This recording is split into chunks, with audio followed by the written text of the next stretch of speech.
ఒకప్పుడు నెల్లూరు జిల్లా ప్రాంతం నుంచి రంగారాయుడు గారిని ఒక ఆయన భద్రాచలం వచ్చారు. ఆయనకి కోరిక, భద్రాచలంలో ఉత్సవమూర్తికి కళ్యాణం చేసేటప్పుడు వైరముడి అంటే అది ఇలా ఉంటుంది, ఆ వైరముడి చేయించాలి కిరీటం అని.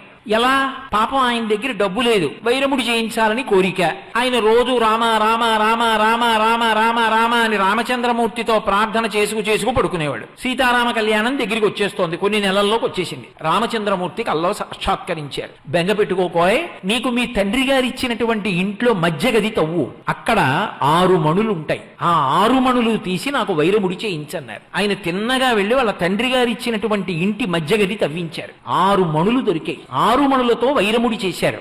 కంసాలులు అన్నారు, ఆ మధ్యలో ఒక్క మరకతమణి వేస్తే అందం వస్తుంది, ఆ మరకతమణి లేకపోతే ఇది పిడితే అందం రాదు అన్నారు. ఎక్కడొస్తుంది మరకతమణి? పాపం ఎలాగైనా సంపాదించాలని ఆయన భారతదేశం అంతా తిరిగాడు రంగారాయుడు గారు. ఆ 6 మణుల మధ్యలోకి ఇమిడేటటువంటి మరకతమణి ఎక్కడా దొరకట్లేదు. మరకతమణి ఎలా? ఆయన బెంగపెట్టుకున్నాడు.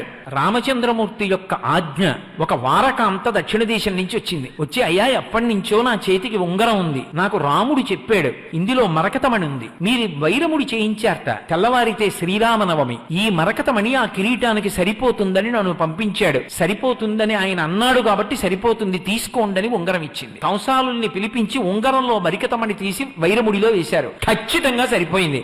ఇప్పటికీ భద్రాచలం సీతారామ కళ్యాణంలో ఆ వైరముడే పెడతారు. అంత సత్యం. అందులో ఇంకా ఏమీ మీకు సందేహం అక్కర్లేదు. మహానుభావుడు పలుకుతాడు, గోదావరి తల్లి పలుకుతుంది. అందుకే వామాంకస్థిత జానకీ పెరిలి సత్కోదండ దండంకరే చక్రం చోద్భకరేణ బాహుయుగడే శంఖం శరం దక్షిణే బిభ్రాణం జలజాత పత్రనయనం భద్రాద్రి మూర్ధిని స్థితం కేయూరాది విభూషితం రఘుపతిం సౌమిత్రియుక్తం భజే.